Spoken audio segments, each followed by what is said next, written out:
Disclaimer. The content presented in this show is intended for entertainment purposes only. All opinions expressed are those of the host and do not necessarily reflect the views or opinions of any individuals or organizations mentioned. Statements made about public figures or entities are based on publicly available information and are not intended to harm or defame any person or business. This show relies on fair use of social media posts, which are presented in good faith for the purpose of commentary and criticism. Viewers and listeners are advised to form their own opinions.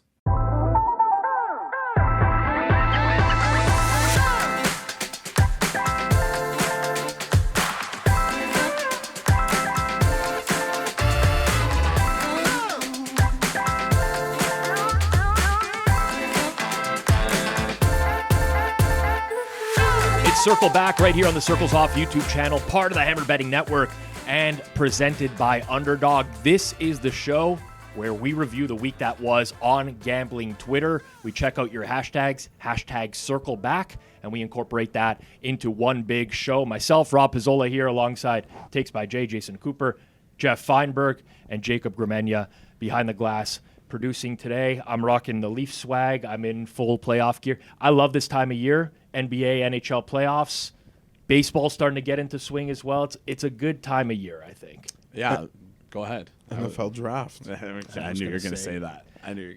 I mean, we can talk about that a little bit later. Well, I mean, Geoff is very upset that the Leafs are playing on the same night as the NFL draft. Geoff is upset. Geoff is upset, as if I'm not. As if I don't have to host an NFL draft watch along, and while my Leafs are playing. Where are you hosting that watch along? On Forward Progress. Click like and subscribe. Go over there, subscribe. We start 7. I think is it 8 or 7? I should probably check that. 8 o'clock. 8 o'clock is the start time. Leafs game's at 7. I'm gonna be. I've done it in a blend. Past couple years with the dual screen experience. It's tough. I always. You want the draft to just kind of be on its own night. Yeah. Where you can just tune into that. Sucks for Geoff's parties as well. I'm annoyed. We'll watch both together. It'll be great. You're joining us, right? Gross. Yeah, near the end. Okay. So when the Leafs are up like 6-2. It's optimal Geoff Fienberg time, by the way, to join at the end when he's completely sauced from the entire night. My favorite in the watch along. Yeah, but I'm not going to... Oh, never mind. You're not saucing on the Thursday for the draft? Well, like, normally I have a draft party, but the Leafs ruined that, so... But I still don't understand how the Leafs would ruin an NFL draft party. Do you not have 2 screens? When the Leafs are on, like, nothing else matters to... So then just stick NFL draft second screen. What do you need to hear? You need to hear the analysts talk about the 3 picks before? Invested in the draft. He wants everyone to be talking about No, it's the draft. not like that. It's not like a library where you can only be talking about a draft library. But you want the focus on the draft. Listen, it's not about me. I didn't even do this. How did this end up on me? Why don't you just put the Leaf game on the big screen, and then you play the part of Commissioner Goodell, and you pause every time a pick is in, good. and you announce the pick, get the reactions of the crowd, and then you play the game. Listen, it all is like relevant. Like the game could be a Leafs like blowout, and everyone isn't tense, and it's like chilled, or it's going to be like a 1-1 series, and it's a tie game, or they're down, and it's a 1-goal game. Yeah. It's just like a vibe. That's it. These people care. I like the Leafs. I want them to win. Like for my friends, I'm not obsessed like I am with other teams. But I'm just saying. But he'll fire off a celebratory tweet every year when the Leafs get knocked out. No, I'll of the playoffs. find there's like humor in how people react. You would think That's it. You would think you'd have a little bit more empathy being a Chargers fan. I love the Leafs. I used to be on. I was on like a pillar outside the Air Canada Centre, like a whole like wall wrap. What do you mean? Waving a flag. Like in 2000. Like they used your likeness up there? Yeah, my likeness. Until you threatened to sue. No, I used to be obsessed with the Leafs. I love the Leafs. So what happened? You want to know the truth? Honestly, like a year working on Leafs lunch. Yeah.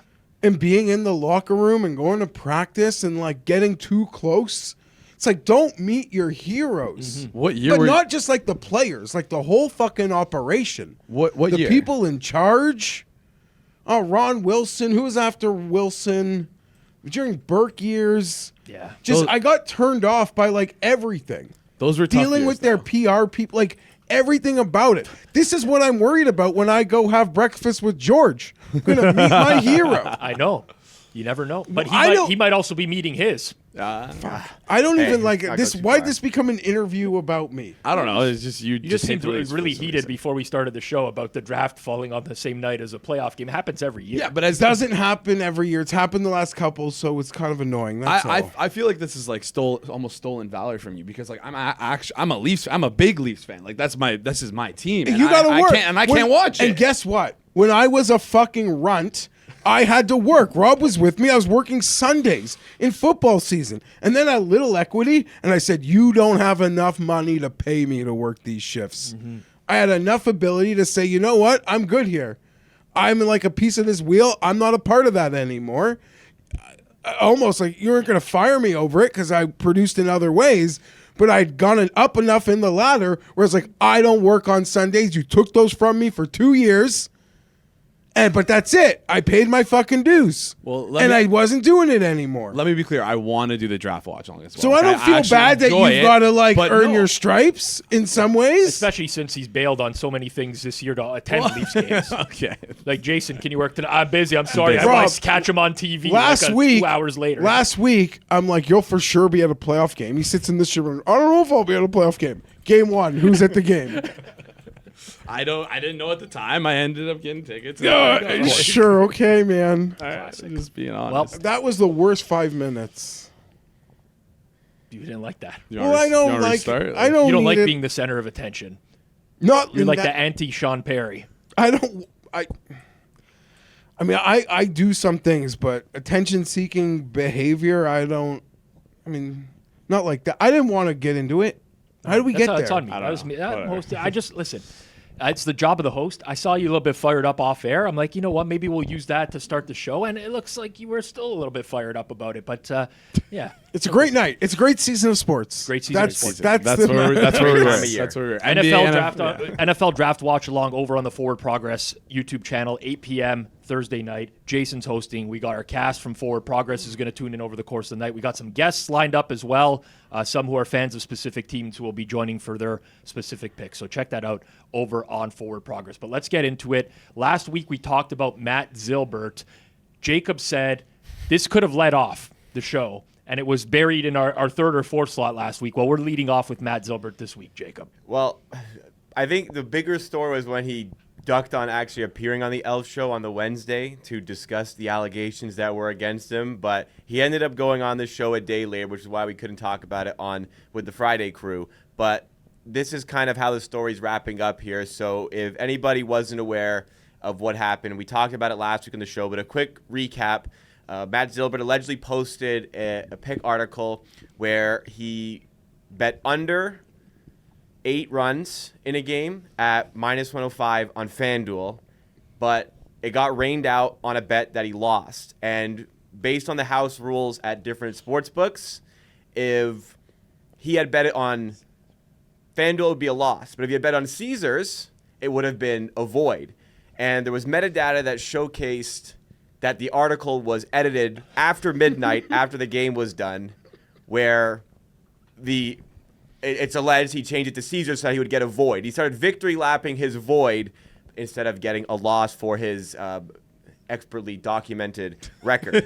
So he went on the Elf Show on Thursday to exonerate himself, to clear himself of all the allegations. And he said, fun appearance on the Elf Show last night. Exonerated, innocent, name cleared, myth debunked. What a beautiful morning it is, and what a shitty morning it is for the many thousands of my haters. I don't know if we're in the thousands, but we might be in the hundreds. I think they might be in the thousands, honestly. We're getting close to there. I say we, as me included. Keep eating shit, scrubs. How about that call? I'm not going to extend it to the amount of letters he uses for that call. Anyways, here is the proof. Here is the quote-unquote proof that he showcased. It's a screenshot of him texting a guy called Rob. By the way, still charge your fucking phone. It's like on the edge of death. Also, and it's pay not for even some 5G. Like, what are we doing charging. here? But he says, yo, Rob. This is at 6:41 p.m. on Friday, by the way. Yo, Rob, would you be able to place a bet for me on your site, please? Not sure I'll be home in time. Giants, Yankees, under 8. And Rob says, sure, minus 105, how much you want? So Zill got his mover to get it down $63 for him. See that part. For $63 to win 60. He says, okay, you're in. I will remind everyone. Fingers. that the FanDuel price, which was originally there, was minus 105. The edited price, which Zill's claiming it was the original price, minus 110. Caesars, which voided. Again, that's minus 110. So why would Rob confirm that he got minus 105 when the actual pick was minus 110 at Caesars? That was a bit confusing to me. Then he showcased a screenshot of his sent email history, which does absolutely nothing to prove it. So if anything, the proof here kind of makes him look worse. And Iron So Bad added on by showcasing that at 6:41 p.m. on Friday, the odds at Caesars were minus 120. So this price also did not exist. So even if he wasn't lying, this price did not exist, and he'd be lying about the price. But he didn't address the data that showcases the article is edited, and he says all the articles show edits like that. No, they don't. They don't all show that. So he didn't really do anything here. Jordan Alexander at Jordan Rules TSP points out, I still can't believe Zylbert showed us a text message that he asked a friend to put a bet in for him at Caesars as proof to disprove the metadata that his article was edited, and expected everyone to believe him. So Rob, you're the big defender of Zyl here. Not the big defender. I don't know, man. I like to get all the facts before I issue my judgment. All right, you've got the facts. Why'd you look at me after that? You got the facts. I've got the facts. So frankly, this is insulting from Zylbert, right? It's very clear here. Myth that debunked. If he wants to clear his name, there's a very simple way to clear his name, which I mentioned to him in Twitter DMs as well, which is, if he claims that this metadata is false, and the article might have been changed to include some sort of widget or whatever, if you want to make those claims, it's very simple. Jay, we talked about this off air last week. You said he's got to send the email that he originally sent to his editor with the article. Yeah, not a screenshot of the subject line of the email. And I said to Zylbo, just if you got that email, the one that you sent with your article, forward me that sent email, and I got radio silence. I got nothing from him. So that is the only way at this point to clear his name. Because if his whole thing is I don't have access to the site, I send it to an editor, they edit it, and they put it up. I want to see the original article that was sent and what sportsbook and price was used in that original article. And that's it. That is the only proof that can exonerate him at this point. He refuses to give that proof. And on top of that, he keeps saying that what do these have to do with anything? If anything, this is more damning for Zylbert because he always claims to be a mid-$100 bettor, and he's betting $63. Listen, I think he's been up so much this year, he just doesn't want to lose the motivation. So he's been lowering his unit size so he doesn't lose that motivation to win.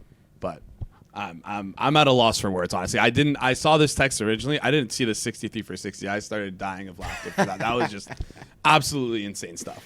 I missed his appearance on the Spaces. I don't know.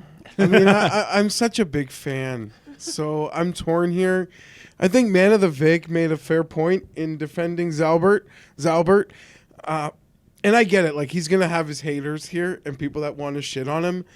But in the end, there's Instagram models or there's people who are do social media, girls. And they'll alter a picture to make themselves look 10 pounds lighter. Yep. And they're not charging. The articles are for free. Okay, this is the counterpoint. He's just out there. This is the counterpoint I made to that. If that Instagram model is in every other Instagram model's DM saying, hey, you're making yourself look 10 pounds lighter with Photoshop, fuck you, and then they do the same shit, then you'd be mad at that Instagram model too. Yeah. Would you not? I mean, if he was just going about his business, posting shit pics that are losing and editing, whatever. But the fact that he's 2 weeks ago, we had on this show him going, 2 weeks ago on the Friday show, we had him going after VSiN guys, and rightfully so. But then to turn around and do the same thing, crazy. Point, counterpoint. That was fair.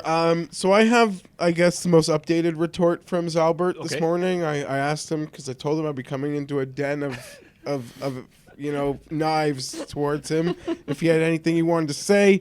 Everyone wants to complain about me, slander me, attack me every single day, but the fact remains the over-under record this season is still exceptional. 13-9-1, 59%, average price around -110. Also, my two totals yesterday, 102 and -115. 13-10. What I will say about that message is kind of my point from last week, which is that there are so many people that hate him at this point that I can't put it past someone to make up some story about him. Like, I need the information. But now, like, if this is going to be the burden of proof is now on you, Zylbert. At the end of the day, the burden of proof is now on you. This is not proving anything. And as someone who, like, you know, I don't want to say defended him, but was willing to see the bigger picture. It feels like a direct, like, slap in the face at this point. It's like, what are you doing here, man? But, like, even after you had him on for the Super Bowl extravaganza, like, from that moment, he was in, I'm not saying they're alike, they're very different, but he was in, like, the GRP tier of humor for me. And I don't even care if he's being honest or lying. He's not charging people. I get why, if he was one of those persons who he, like you, replied to tweets for years, Trent, like, I get it. You have infinity shots if you want to take. I just see the humor. I just see so much humor in all of it. It's hilarious from afar. Yeah. And that he would risk it all for, like, a push. Yeah, it's like, The fact that he would risk so much for a push. He is. Also, he could have just shut up and not said. The fact that he was just victory lapping it on Twitter was just it's just the dumbest thing about it. And like, I was gonna say, the burden of proof. You mentioned it's on him. It shouldn't always be like that. But when you come out and you say, I have all this proof, and it's so simple to disprove people, and then you don't show it. It's That's Trumpian. the problem. It's very Trumpian by Zylbert. So it really is. You gotta give him that, and he takes a lot of heat because sometimes he's giving out, like, props, and people are like, you're not including that in your record. I'm gonna stand for him right here. It is the over-unders, people. No. That's what matters. No, Rob. No. I know. Hold on. Let me just finish. You complaining about some Zylbert prop or the people holding him accountable for those, that is like going to the best, like, wing spot in town and ordering the pizza and being like, the pizza's not good. Everyone knows he is the over-under king, and that is the standard for which he will be held to. I will say this about Zylbert, okay? You say that, like, he's not a tout. And he's not a tout. He's not selling. The picks are on dead spin. But he does everything that a tout would do. Yep. Like the Wednesdays, right? So he won the last Wednesday. He won the pick that was in his article. However, he gave out another pick on Twitter that lost. And overall, -195. At -1. And overall, for the day, he lost. But which one was the over-under? But he victory lapped it as another Wednesday, and people were like, well, you gave out this pick too. He's like, no, I'm talking, a Wednesday counts my documented. The prop pick, he was drinking, so that. Oh, that one did. All right. Count. Sorry, he was drinking. That one, he fired that right at post. Let me just text my sportsbook. I was drinking. Yeah, can I undo this, please? Like, no. It's like the COVID season that didn't happen in baseball. He just it's to me though, like, I used to be really, really bothered by all this, right?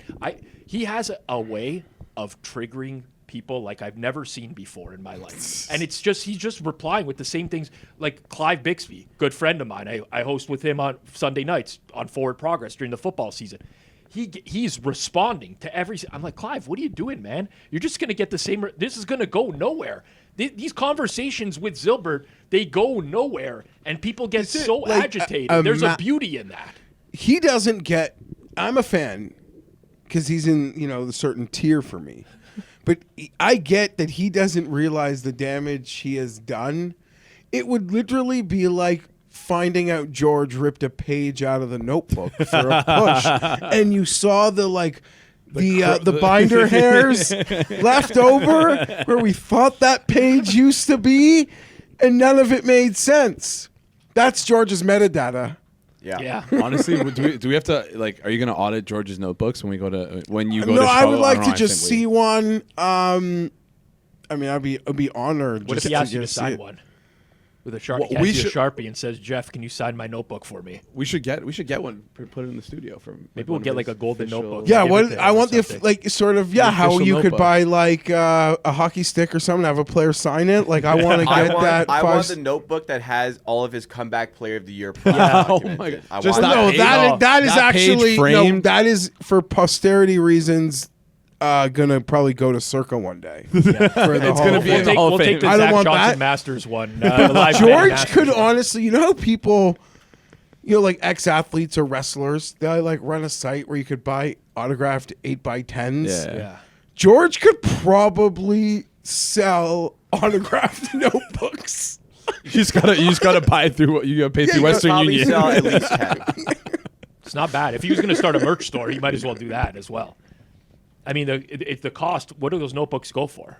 Like $1? Like how does a notebook cost? I know. I have think no he freaking- buys. I think he doesn't cheap out on them. Like he goes to Staples. I think he buys good ones. Okay, but let's say what, $5 for a notebook? I don't Yeah. know. I have no idea what things cost Probably, anymore. I haven't written a notebook in forever, but $5, he could probably sell those through like a 10 times markup. Signed George notebook, $50. But then he doesn't have the documentation to back up the picks he's made. well, it's not the Hold documentation. on. He just doesn't have a way to accept It the money is that is draft. in Western It is Union. draft week.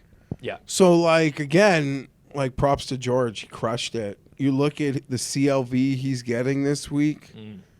Well, he got limited though, so you But can say he that is, he didn't crush it. and he's on a warpath this week because anyone who makes a draft bet, he is responding with, "But do you have? But this, you have this number. this, Amazing. this." What a classic. we got a We're lot gonna- of GRP coming. So Exactly. we'll We got save more it. George coming. Before we get to our next topic, here's a word from our sponsor. Quick break here just to tell you about our friends and our sponsors over at Underdog. Now, look, I get it. I'm known for being pretty serious when it comes to betting. And obviously, Underdog isn't a place where you're going to grind out edges on a daily basis like a professional. But if you're just looking to have some fun, sweat some picks, and enjoy a clean, easy platform, I genuinely think it's one of the best options out there. The app is super smooth. It's really easy to navigate, and payouts are fast. It's just a really good product if you're looking for a little extra entertainment, especially around big games. And right now, if you haven't signed up yet, it is the perfect time because they've got a new gimme pick. Steph Curry higher than half a point in Wednesday night's game against the Houston Rockets. Basically, if Steph scores, you win that pick. It's about as much of a no-brainer as it gets. And if you use promo code CIRCLES when you sign up, they'll double your first deposit up to $1,000. So if you put in 50, they'll give you 50 more. You put in 500, they'll give you 500 more. It's that simple. The link is right down there in the description below. Again, promo code CIRCLES, link in the description. It's a great way to get a little extra sweat going during the playoffs. Back to the show. Next up, we got something that got a lot of the Sharp community a little bit upset online. Arbologist posted a full thread this week about P2 accounts and why they're essential for arbitrage and plus EV bettors. For anyone unfamiliar, a P2 account is a sportsbook account open in someone else's name, like a family member or girlfriend, wife, whatever, roommate, whatever it is, so that when your main account gets limited, you can keep betting without interruption. In the thread, Arbologist broke down step-by-step instructions on how to set up and run a clean P2 account, including using separate devices, mobile data plans, and never crossing logins between accounts. He even pointed out to people to a full podcast episode explaining it in more depth. The main reaction wasn't about what he said, because it was very informative, but it's about why anyone would share this publicly and potentially draw attention to a sensitive part of the betting world. So we'll start with Rob here, because I feel like this affects you the most. Do you care if somebody exposes this? What do you think? Oh, by the way, shout out to Jake STH Bets for hashtag circle back on this. Circle back, not circles back. Yes, circle back if you want to get in touch with it, although I check circles back too every week. Just don't use circles back. Stuff like this is very intriguing because you often get this sharp recreational divide on anything that could be seen as giving away an edge or speaking publicly on something that kind of is more of a private conversation. Now, there's one reason I can tell you in 1 second here that this is a completely insane thread to type up for someone. Before we do, though, I used to do Q&As here on Circles Off with Johnny pretty regularly. I did one with Joey Kanish. I plan on doing some with Kirk going forwards as well. one of the most common questions we get is related to stuff like this. I got limited on accounts. How do I go about setting up another account somewhere else, this and that? So there is an appetite for this type of information from people. Now, you might notice that I never speak publicly on stuff like this. There's a few reasons for it. One, it's not just violation of terms of service in some states or provinces to multi-account. It's actually prosecutable. It's illegal in some states or provinces. Whoa. Hang on. I think somebody earlier got somebody else to bet on their behalf. Well, that one is almost certainly offshore because I've seen Zylbert's slips before, and I feel very confidently that this message to Rob is either a local bookie or somebody who's placing a bet offshore. Okay. And no wonder you and Kirk sometimes get so squirmy when defending the sports books, and my retorts are sometimes, well, you have a whole infrastructure of fucking P2s to fall back on, so... Well, no, I don't. Wink, wink. The real challenge with stuff like this, you are essentially admitting to a crime in some areas. It's like me creating a thread on, here's how you avoid paying taxes. Why would anyone ever do something like that? And recording a podcast on it, I'll tell you what, we have a legal team here at the Hammer. Part of it is because we get so many lawsuits threatened at us for Circle Back here. But the milkman comes. They're very clear to us about if you ever talk about having multiple accounts or what, you have to be very explicit that you do not condone it. You're not opening multiple accounts at legal outlets, because all of this can be used against you in a court of law down the road. It doesn't matter. You go to a court of law for anything, and then they start pulling up your gambling stuff and oh, wait a minute, this guy is already admitted to a crime publicly or whatever. You're now burden of proof is on you. There's a lot of negative repercussions from a tweet like this. Yeah. And I'm just saying, let's say you do use a spouse and then you get divorced, she could maybe use that against you as he's a criminal. Yeah. Or he forced me to commit a crime.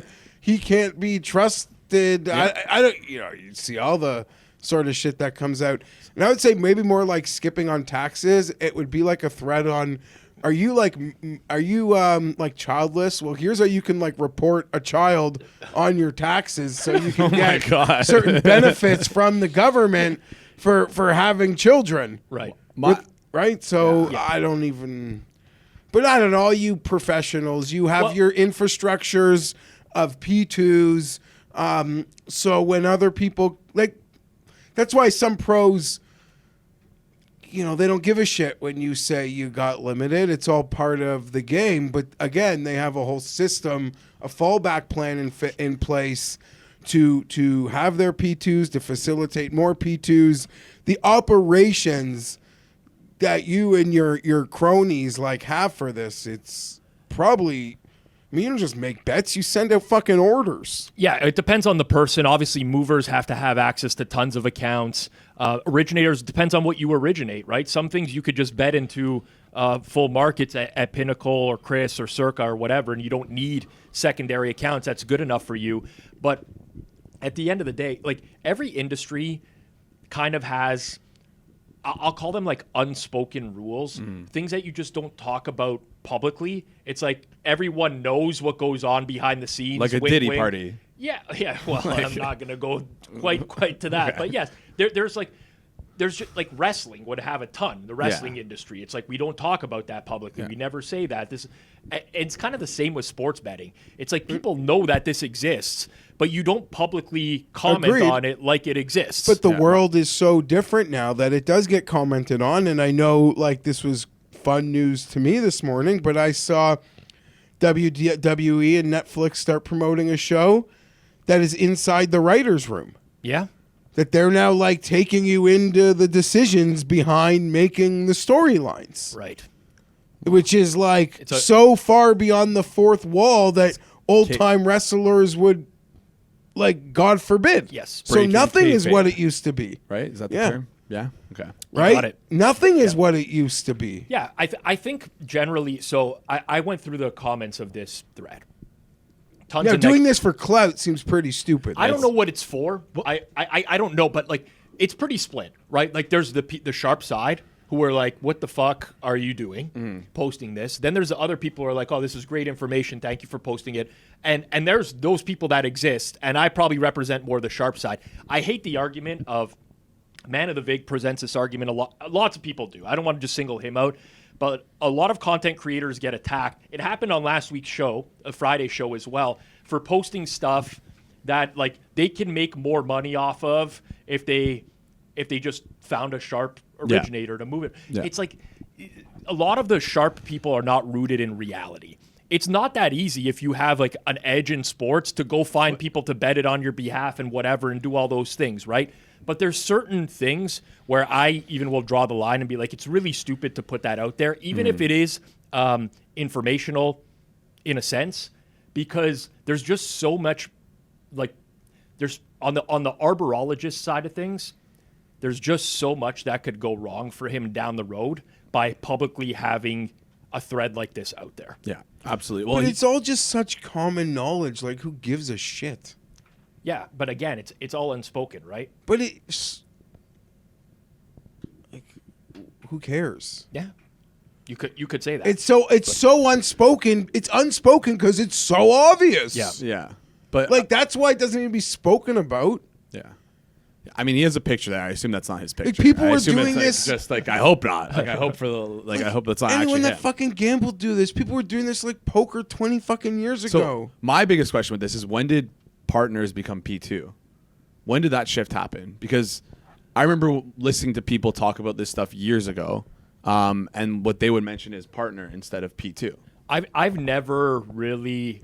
P2 is only something I've heard within the last year. I think in different sections of the betting community, you'll have different nomenclature that's used for things. Okay. So I personally have never used P2 in my life. Yeah. I would never reference, but I don't know. Like I get what the whole thread is. Listen, it's informative. Don't get me wrong.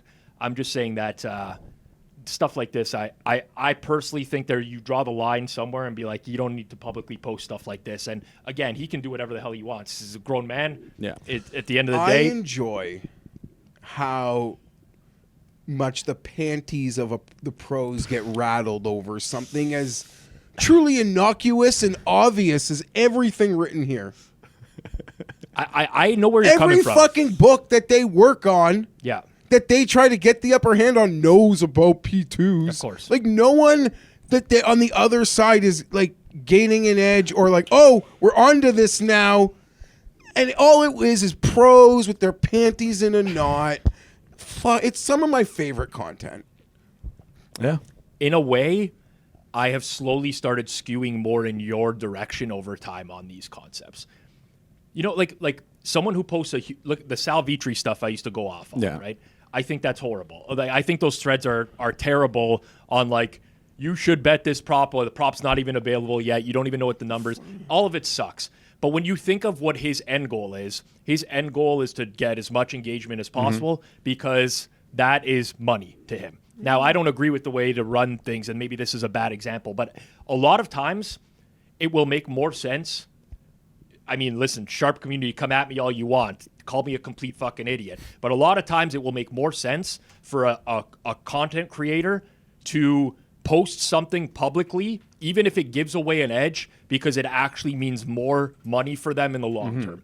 It builds their following, that people are more loyal to them. There's so many like secondary instance, like it doesn't just come down to like, oh, I can make $4,000 off this edge. It's a long-term game. And a lot of people like, and I don't want to call 6 people to make $400 bets for me. Yeah. Also, I feel like a lot of pro bettors are desensitized to the amount of risk that they take as well monetarily, right? Like for Sal Vitri, just to use him as an example, if he were to want to bet that stuff out, like he would have to have a ton of monetary risk involved in that, right? Even though he might have an edge on it, like there's still that risk. And for him, he might rather just take the $0 risk and get the upside of getting engagement. That's another thing too. It's like you might have an edge in sports, but there's still risk involved. Losing. Yeah, regardless you of could your lose. edge. You could have a good edge and you could still lose. And that's where I think there's a big time disconnect. I definitely skew, I guess, neutral in these types of conversations. I am a sharp bettor. I do this for a living. But I think that there's an inability for most sharp bettors to put themselves in the position of 100%. the average content This creator. is literally like a dude It's like everyone knows there's like a disgusting set of like termites and cockroaches under that mat. And then someone takes a flashlight to it. It's like, oh, they're there. Like, that's what that message is. And the cockroaches scatter when the light comes. No, I totally get the frustration. Like, I've been in those shoes before. Like, I always talk about the same story, but for me, it's the anthem, right? It's the national anthem at the Super Bowl. It was the year that guy stood outside of the stadium and he clocked the rehearsal time and he posted it to Twitter. That, to me, is infuriating, right? But in reflection now, that guy doesn't know any better. He doesn't have a thought in his head of like, maybe I'll send this information out and people can bet it on my behalf and keep it to myself. He's just doing what he thinks is going to drive engagement. And with reflection of that, we know what sort of slope that was on. The books were like slowly catching on. Right. Did that cost you maybe a season? Like one more year out of one more squeeze, which I know was a lot. And I appreciated them every time. But I'm just like, it's not like this was this never-ending tree.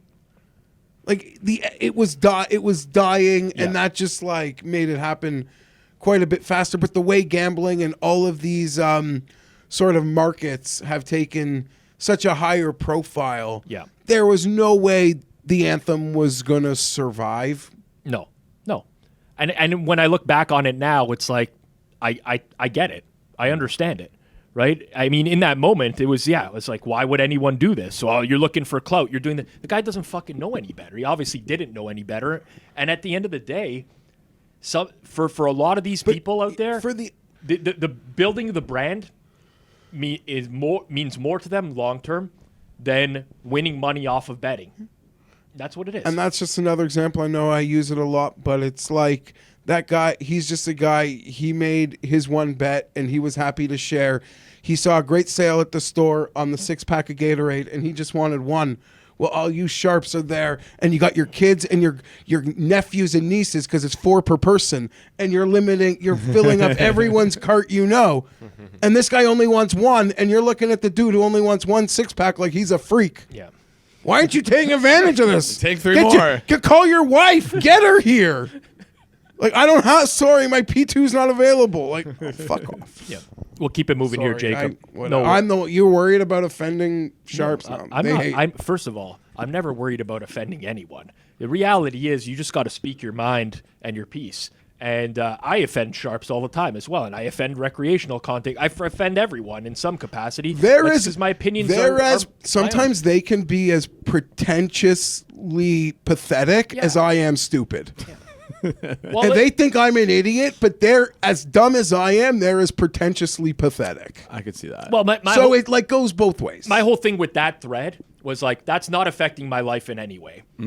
Period. The people who make the decisions, the people who are trying to stop you, did not learn anything new that day. But on top of that, my issue with reading that tweet, I'm like, this person is an idiot for publicly putting this thread out there because, like, you basically are admitting to violating terms and conditions of every book that he's with, and in some cases, depending on where you are, could be a criminal offense. And that was my only take on there. But yeah, sharps come in hot, and then sharps came in hot on this topic as well, Jacob.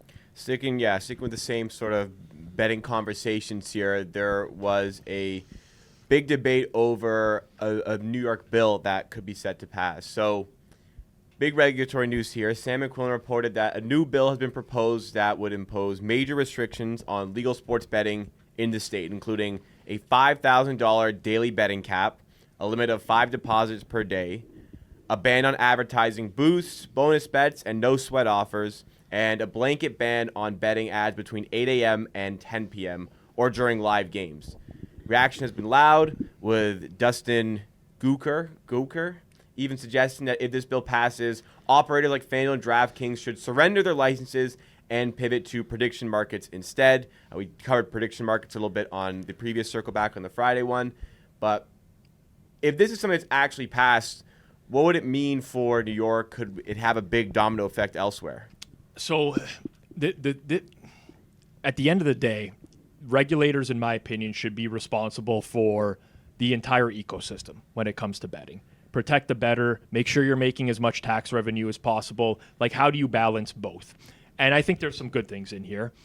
We've talked about this on the show many times before. The ads are pretty overwhelming in sports betting nowadays, and you can't go like you just see them everywhere at all times. So having bans during live games for the majority of the day, not promoting boosts, which are lots of times are bad bets for the bet. Sometimes they're good, but all these things I think make a lot of sense. What kills me is the $5,000 daily betting cap, and I think Dustin Gauker here, and hopefully I'm getting the last name right as well.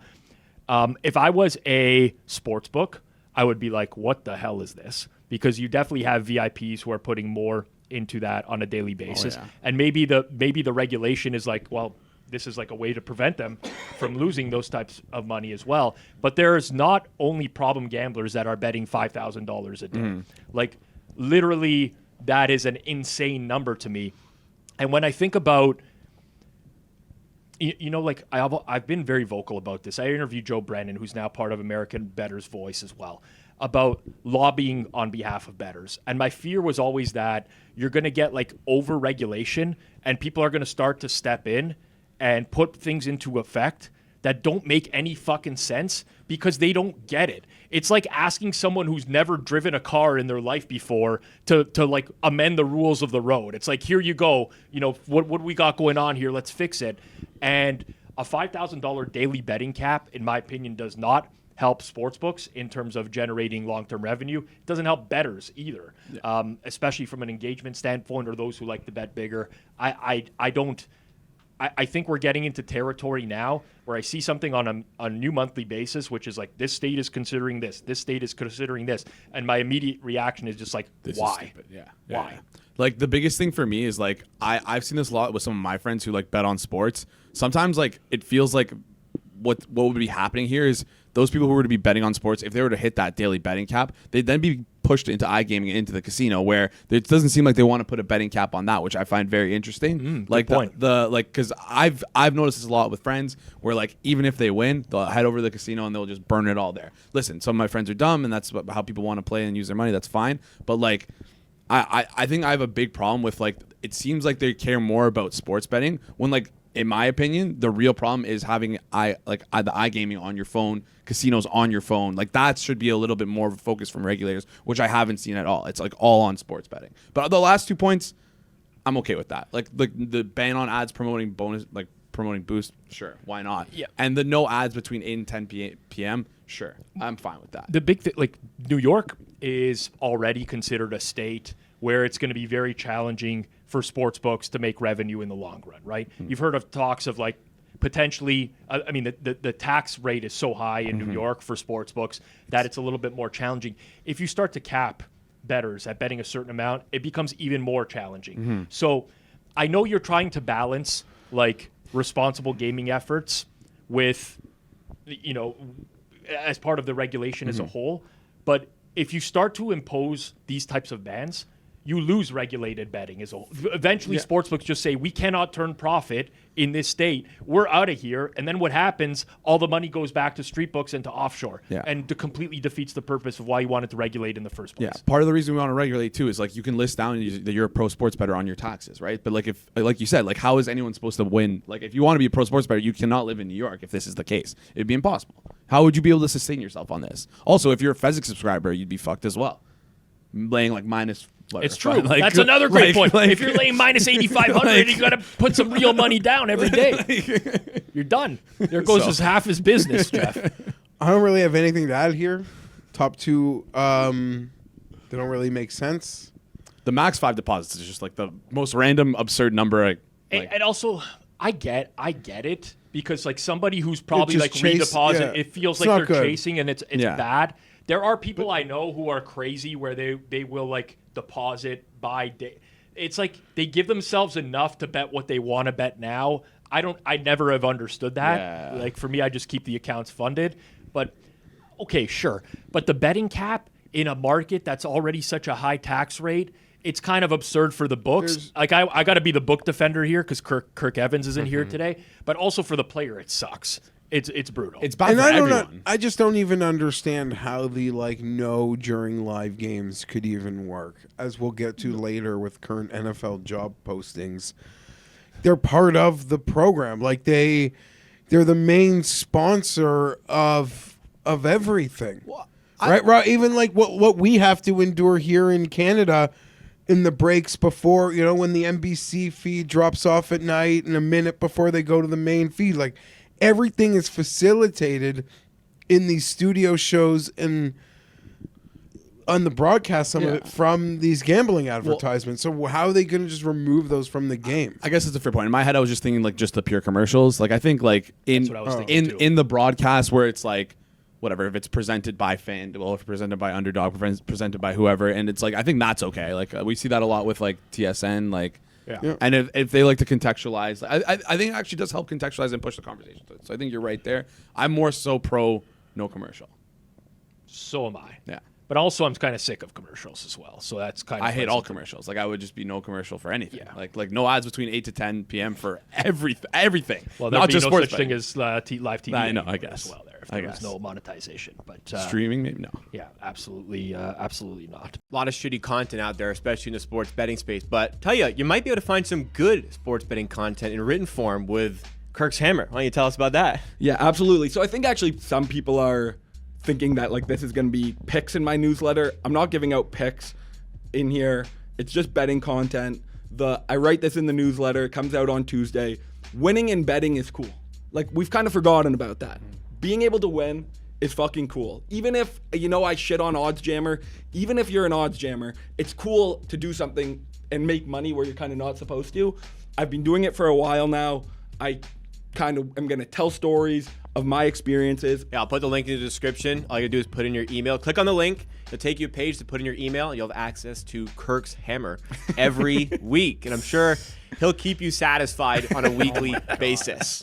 As a reminder, we do value all of your comments here at Circleback. So, hashtag Circleback on Twitter if you want a topic in the show. But of course, utilize the comments down below on YouTube. We try to cover a few of your comments every single week. And this is one of the easiest ways to help us grow as well. YouTube likes the engagement, so leave us a comment. Of course, smash that like button. Make sure you're subbed here to Circles Off as well. We'll start with Simone Hunter, too. I'm a big fan of Simone Hunter. I think it's a very clever shtick. It's a good one, man. So this is in regards to last week's conversation. So Geoff won't take his nephew to a Chargers game, but wants his grandson to see the Chargers play after Geoff dies. I got to say, Geoff, that the logic on your end, it's not making a lot of sense to me or Simone. No, I think normal, fair, and balanced people will understand this. This is now a 2-year-old thing practically. So I was in San Diego, as I am often around the holidays, 2 Christmases ago. My nephew wanted to go to Bills Chargers. And because Bills and Chargers are his 2 favorite teams. Yeah, but he's 11. And they happen to be playing in the same state that you were in at the time. Continue. Yeah, okay, that's fine. And one of those teams is your favorite team. Yeah, and one of them's your favorite team as well. Again, you can keep going. I'm in San Diego. Yeah. People in San Diego, defend me here for a moment. We don't go to Los Angeles for no fucking reason. It is a goddamn cesspool. Okay. It is a hellscape. Let me finish. You said for no reason. Yeah. There's a very clear reason you could have been going. I am not going to see Giff fucking Smith coach and Easton Stick play quarterback. I'm not driving from San Diego to Los Angeles. I am not the father. I'm not the father. That's not my responsibility. Right? Like, that's just it. I'm not supporting this Tom Telesco-led fucking team at Christmas. I see. I'm not dealing with that. But I'm enjoying my vacation. I got my own children. You are making this all about yourself and not about your nephew who loves both of these teams. If the game matters, I'll put him on my back and I'll crawl on glass. But I'm not driving on a fucking California freeway from beautiful San Diego to hellscape Los Angeles. There needs to be a reason for me to go. I don't like, firstly, going. I don't know at what age it happened, Rob, but at this point in my life, nothing seems less enjoyable than going to an NFL game. No. Like, once in a blue moon, I'll go to Ralph Wilson because I feel like a Bills tailgate is like Americana in a way. I love it's how like you're a still lost, on the Ralph Wilson Stadium train as it's well. a lost Whatever the treasure. hell they I call it only now. know what they were named in '95 is what they're still fucking named. I don't know. I don't play these other games. The sponsorship game. So this is not fair. And yeah, when if I did my job properly, my grandson will go. I said the Super Bowl. Yeah, if they're in the Super Bowl. Not like a game, but yeah, I'm not. That's it. What are you making this about? And I got the kid a Justin Jefferson jersey, a Jahmyr Gibbs jersey. Simone brought it up. Don't act like we're tag teaming. No, but you put it in the show because you want it relitigated for the 500th time. Why don't you just say you don't like your nephew? You could just say it. Yeah, it's like you could have been the coolest. His entire uncle, but his entire bedroom is my is my memorabilia. It's saying that you wouldn't take your nephew to the game, but once you pass, you will want them to put futures in the Chargers every year and have to sweat it out. Yeah. When they're they're fucking 3-14. I'm not going at Christmas. I'm just saying. You've turning it around. It's all you. I'm not doing this. I'm not doing that. I am not his father. I understand. Rob, would you have taken your nephew to that? 100%. That's a lie. I would have taken my cousin. I take my nephew to the Royal Ontario Museum like once a month because he wants to see the same dinosaur exhibit he sees every month. I'd still take him. That's not the same. Gotta let the kid live his life. Is Geoff Smith playing dinosaur? But it also isn't it one of his favorite quarterbacks, Josh Allen, as well? We live in Toronto. Does he live there or he lives in San Diego? He lives in Toronto. Okay, well, fair. So then you honestly, I think that's even bigger reason you should have taken him because now he gets to go to a stadium he doesn't get to go to. You know what? We'll be back. We're back. I'm going in October. With him? No. We're going in October. Let us know down in the comments below what you think about Geoff. Would you have let us know in the comments, would you have taken your No, nephew it's to that so game? easy to say. This is the holidays. I'm on holidays. Even more reason is around the holiday. How old is your nephew? I don't want to get into how 11, old he said. 11 like years 12? old? Oh my god, man. He would remember this experience with his uncle. These are like the formative years. Teams. These are the formative years for him. What are you talking about? What are you talking about? This is How could you possibly diminish okay. You know this? what? I'll admit to this. When it comes to the Chargers, I am so selfish. But it's still not my job. Like, I do so much, but I'm not entering Los Angeles for Easton Stick. Is his father a Chargers fan as well? No. That's why I wanted to go with you, man. Because you're the Chargers getting fan. this at this point. Aren't you getting this? All right, we got what we needed out of this segment. Geoff put a long pause after as a Chargers fan, and then he said, "I am so selfish," and that's all we need from this entire. No, segment. but that's could have true. summarized it in 5 seconds. That's true. It's true. All right. Brett Wells, 3610. We were talking last week about what a scam is. No, does money need to be involved? He said someone's time/attention is required for a lie to become a scam. Kind of agree with Brett. I think so too. You agree with that, Geoff? For I don't think there needs to be money for it to be a scam. I don't think I don't need to purchase something or donate something or give out of pocket to feel scammed. This reminds me of somebody else that we've covered in the show earlier, who's not charging for anything. But I like that. Jacob turned it around on you so hard. Jacob had that in the pocket from the beginning. Dude, he heard you say that. Please, Geoff, fucking agree with this fucking comment so I can say that. Yeah, let's go. He's been slow rolling that one. I walked into it. I thought I got a little bit too antsy when I said, "Do you agree with that, Geoff?" I was like, I got too antsy. And this comment section's been a burial of Geoff today. That would be fair. Like, okay, that's a great counterpoint. I'm obviously rattled without a true rebuttal, but it's such an easy fallback. Like, it's an escape hatch for me every time. It's not like you should believe in the over-unders. They're documented. They're awesome. But it's not like I'm here. Awesome. No, but it's like he's in my whack pack basket, so nothing can stick. Yeah, like I don't agree with the evidence that he showed was a disaster in evidence. Like it's not proving anything. I'm still team Zalbo. Like I find this whole thing extremely entertaining. I'd like it to continue forever. If he didn't harass you on the internet, like That's the thing. That's the thing. Okay, fine. But yes, he harassed a lot of people. But there's still the super majority of us who weren't personally harassed. How can you hate the guy? Well, I get why you or Clive or Trent or any I'm sure everybody.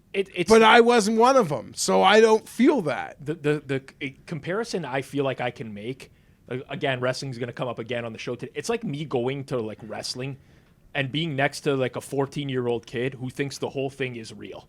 And you're like, this is obviously fake. And they're like, no, it's real. I can see what's happening. And you just can't get through to this. Zylbert's opinions on anything are never going to change. He's going to type the same thing. Oh, it's the shtick. It's his whole shtick. So he's like a kid who believes in the Easter Bunny? Exactly. You're not going to be able to convince this guy that your parents are putting the Easter eggs in the house. He thinks it's so it's charming to me. In a way, I agree. That's why I find it so like amusing. My daughter lost her first tooth. I'm trying to think it's a real fairy, and she's telling me it sounds suspicious. Exactly.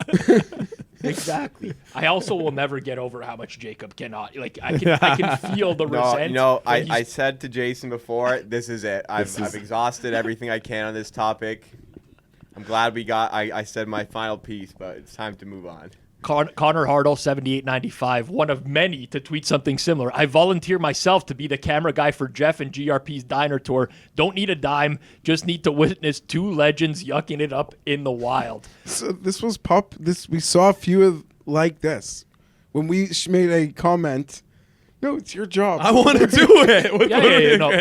But if we're going to get a bunch of free labor out of this as well, we might as well have people tag along. If we need a C2, we can do it. The amount of responses I've gotten from people who are legitimately excited. George is also unsolicited.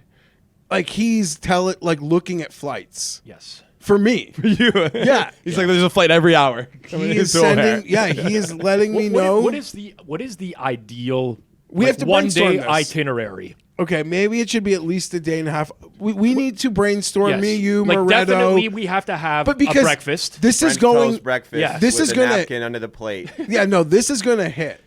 Like I think people are really gonna like seeing George. 2 G's in the wild. That's what we're. The must-haves are the diner. Like I'll flip boards with them. Will you go play racquetball with him? Didn't he do Sure. that for a little bit? Pickleball. Does he do that? Pickleball. It was his thing. Yeah. Come on, No, Georgie. but pickleball he does at Riviera. Yeah, true. But I mean, it's still a thing for him. But then there's times where I just want to be like around observing. Like I want to go to Rivers with him. I want to play some Pot Limit Omaha with George. I'd like to sit at that Till table. 6 a.m.? See, whatever. I've grinded like 48-hour sessions before. It sucks. We got to come up with the But a day. We yeah. need some suggestions as well down below. Yes. Drop some suggestions on an itinerary. We're going to make it happen. I think a couple days, honestly. Yeah. If you got to meet his mom, of course.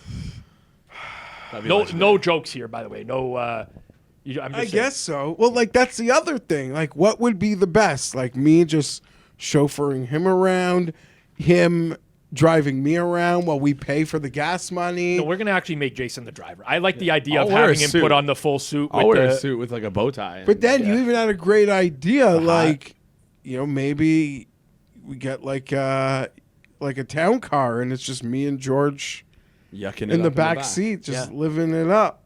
I love it.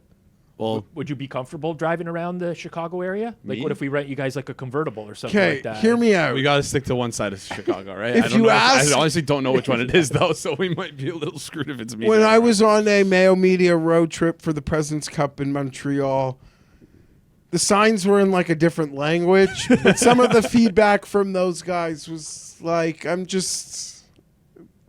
Are you saying that they liked you driving or they didn't like they didn't like it. Did you Okay. obey the rules of the road in Montreal? Where Yeah. there's no right turns on a red light? If I understood it. French. If I understood it, but I don't know, they're all like caught up on me, just making a quick U-turn to dodge a line and like skimming a curb. So, No big deal. yeah, no big it's all deal. good. No big deal. I'll see No Connor big deal. on Thursday, by the way, in Forward Products chat. Oh, there you go.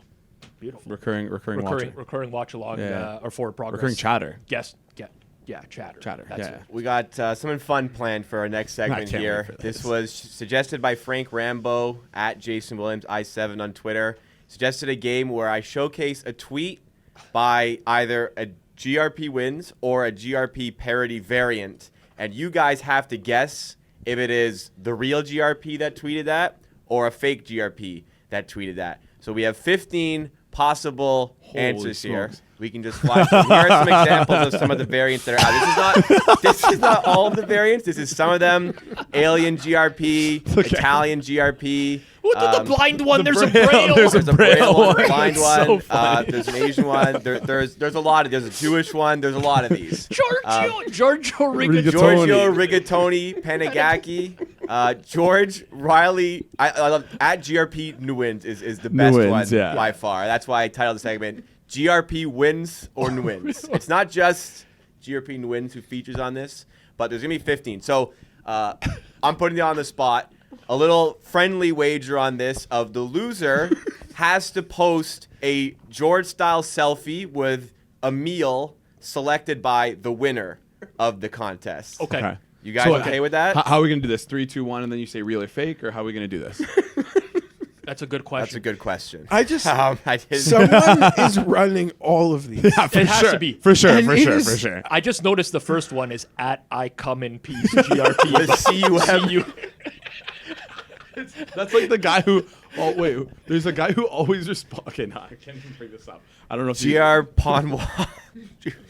Like, Rob, GRP 010101. You would say you don't know who's running them, but like you know who's runing them, right? Oh, I have a feeling.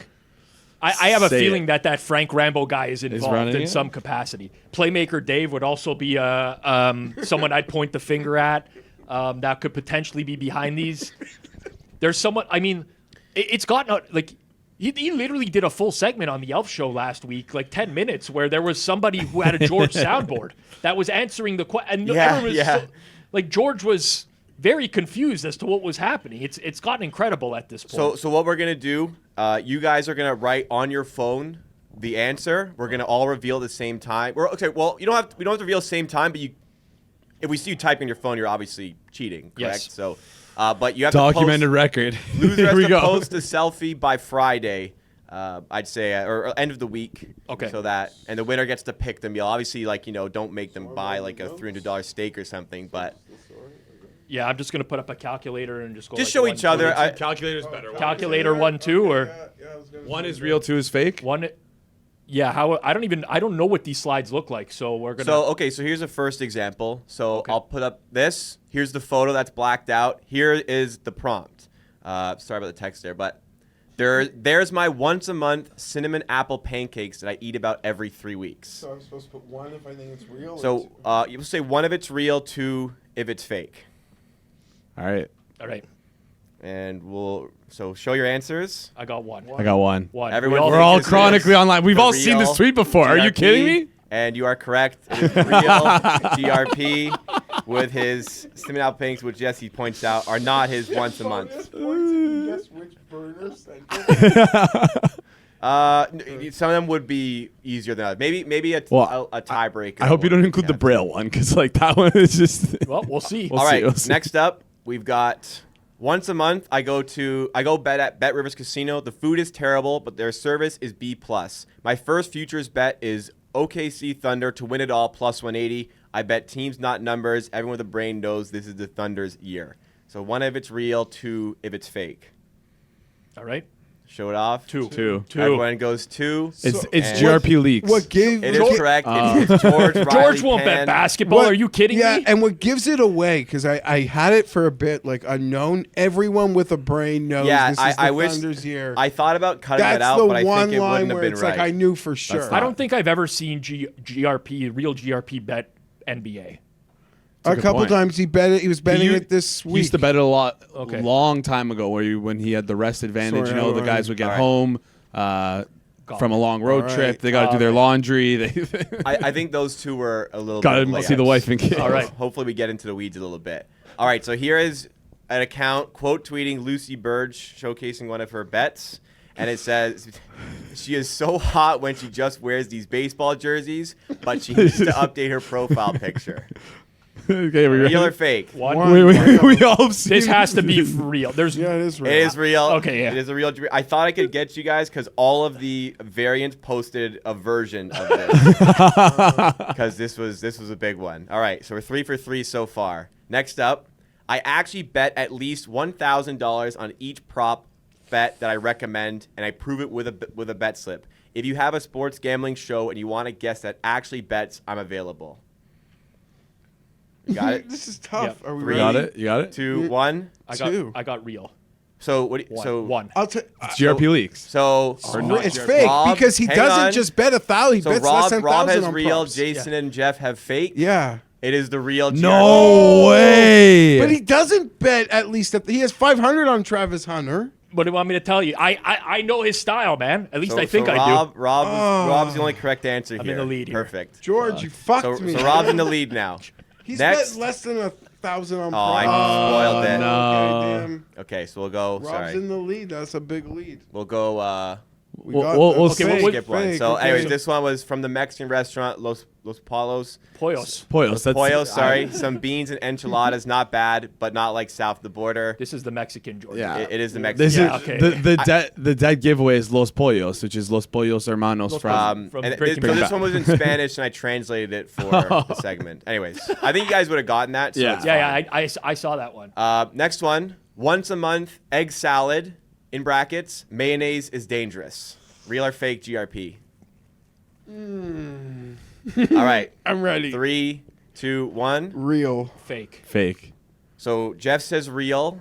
Oh, this will Rob be This bad. is Jason for say last fake. place for us. Shit. This is GRP does not win. At GRP does not win. It is one of the parody accounts. So Jason and Rob get points. I don't think GRP knows how to use parentheses. I've never seen. Right, That's what the parentheses. giveaway was for me. He would just type it. Yeah. He wouldn't put the parentheses. I don't think. Yeah. So, We're so getting I'm deep 2 up on Geoff and 1 up Yeah, on so Jason. it's Yeah. 5 for Rob, 4 for Jason, 3 for Geoff. All right. Out of 14 now.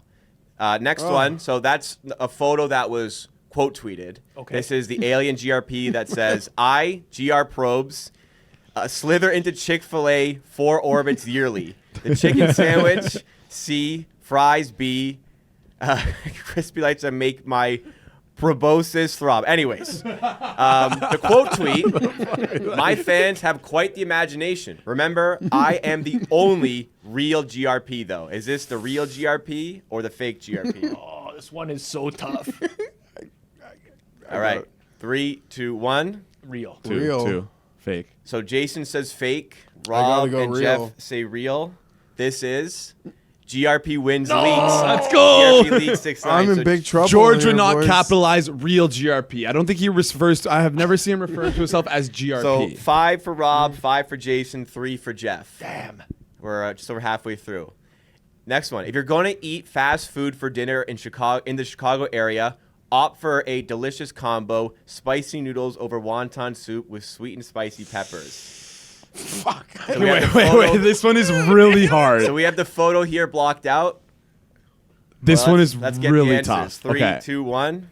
I think it's Fake. real. Fake. Real. I think it's don't real. know. Jason I'm and lost. Geoff say real. Rob says fake.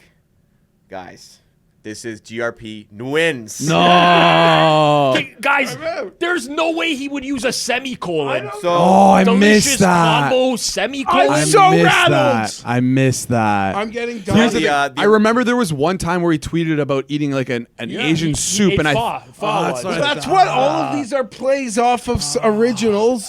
They are. This is a Yeah. tough okay, game. man. I'm very happy it's not as obvious because like putting No, it together, it's I'm worried not. about how It's- obvious it could be. I'm No, glad it's that tough. it's not the case. All right, next up here. I don't know, man. We've got a tweet from ZK Fucks. Can't post my food with no worries now that GRP wins giving out grades. And it's a photo of a meal.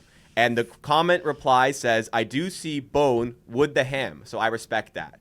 Is that the real GRP replying to this? Now or I'm the fake? literally playing catch up now, so I'm trying to just maybe get the opposite of you guys. I don't know this one. All right, come up with something. Real. 3, 2, 1. Real. So Rob and Geoff say real. Jason says fake. I'm just trying to catch up This now. is the real GRP. Oh my God, I'm Hey, slipping. gotta make You know yeah. what? Like he was tagged in the original. Yeah, that's tweet. what. True. That's what that gave. was. but these new imposters. I don't know that that's They're a good prereq- though, but they're yeah, good. but that was my thinking. This was direct to him. George likes to reply, but So 7 I was trying to for double Rob, read the questions because I wasn't reading and looking for semicolons. 7 and for Rob, 5 for capitals. Jason, 4 for Geoff. So it's still in the balance Alright, here. I gotta catch Rob Jason. gets in to the pick lead. the breakfast Okay, or whatever. 10 the out of food. 15. Oh my includes God. The one that we got rid of by accident, but it's a photo of Liv Johnson, at Liv Johnson TV, in her outfit at the studio. is- And the quote tweet is, "She looks like she has a sexy, raspy voice." Is that the real GRP or the fake? A fake GRP? Oh, this is a tough I'm one. saying I have an answer. All right, I heard what you 3, said. 2, 1. Fake. I didn't put Fake. the number, Okay, but okay. I Everyone, got fake. Everyone says fake.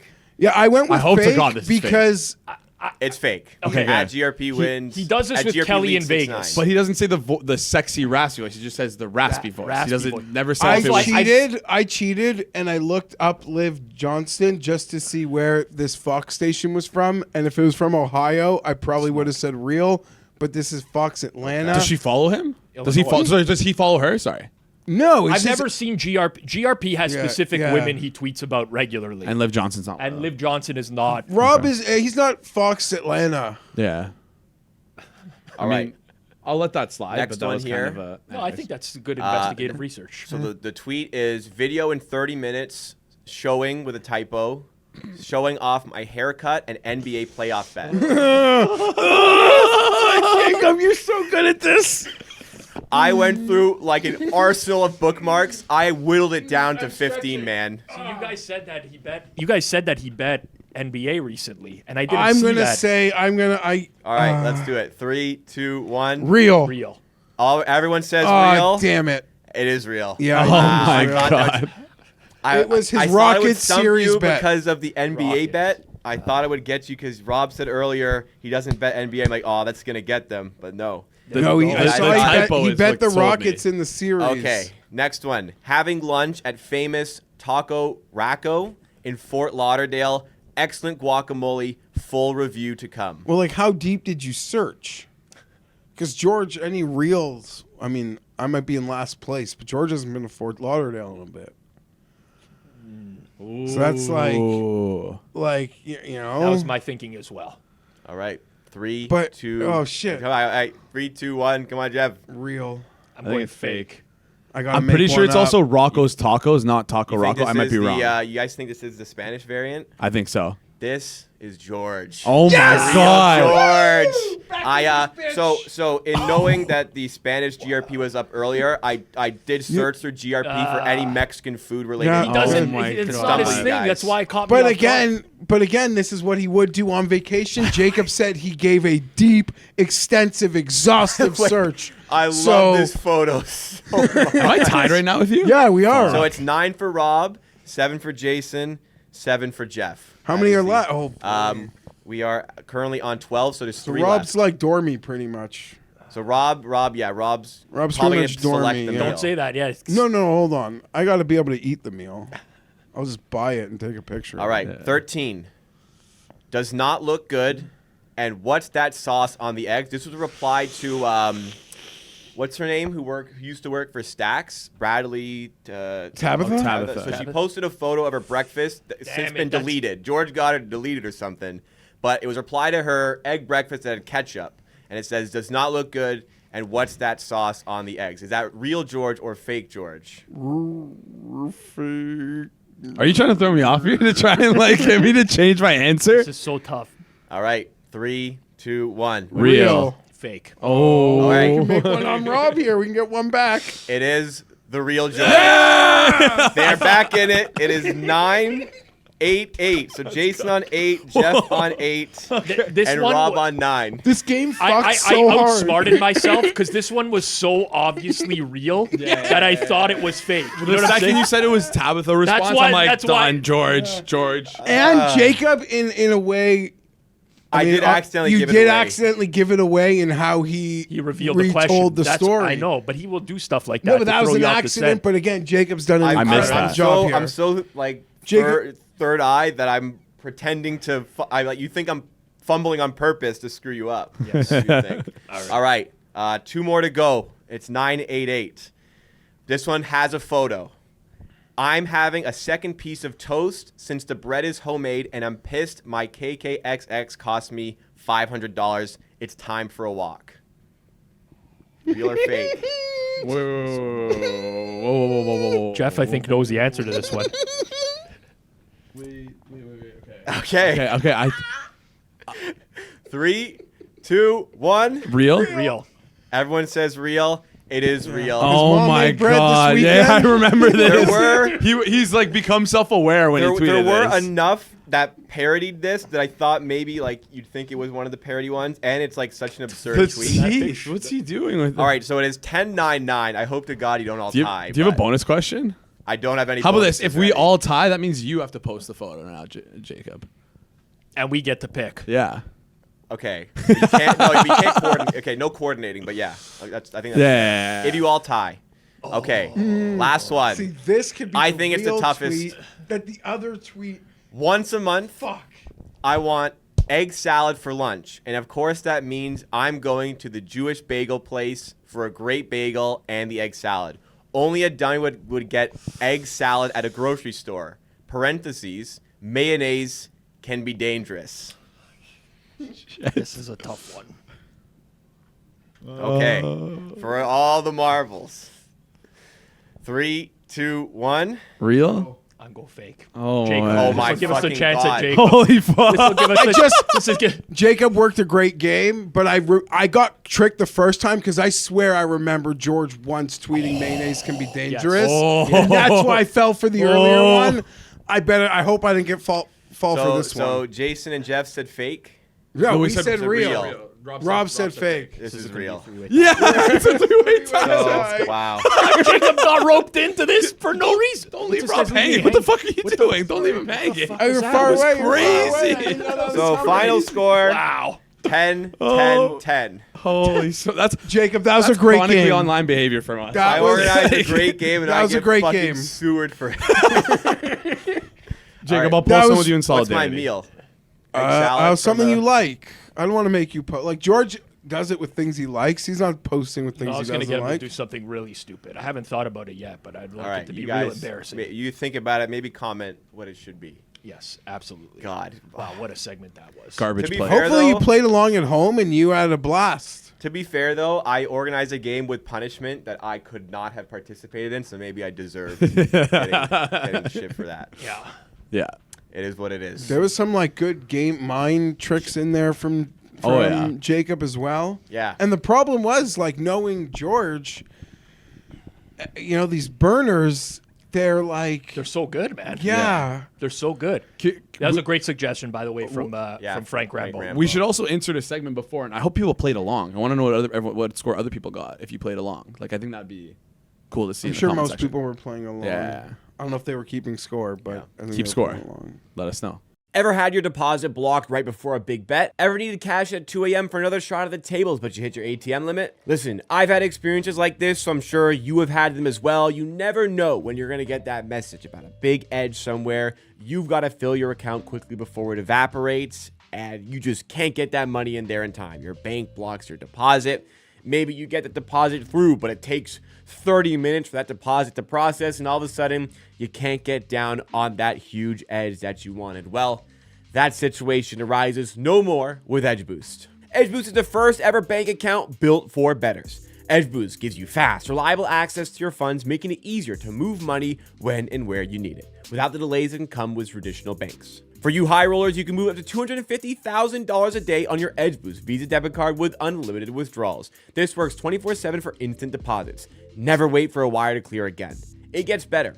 Every time you deposit into qualified gambling accounts, you earn cash back rewards up to 0.5%. All this for no usage fees and no minimum balance. Edge Boost is a debit account that makes it easy to get started with no credit checks, no minimum balance, and no usage fees. Simply verify your identity and you're ready to go. Finally, Edge Boost is a suite of responsible gambling tools to help you manage your bankroll and make informed decisions. What are you waiting for? Go to www.edgeboost.bet. That's www.edgeboost.bet. Or just go to the link in the description and sign up to Edge Boost today. Next one that we have here comes from the cousin Sal. And amazing NBA expert betting tips. This is the strategy that's going to make you money in the playoffs. The system, bet every team 9.5 every game, minus 9.5, no matter the matchup. Sal claims it's worked the past 2 years and is rolling it out again for 2025.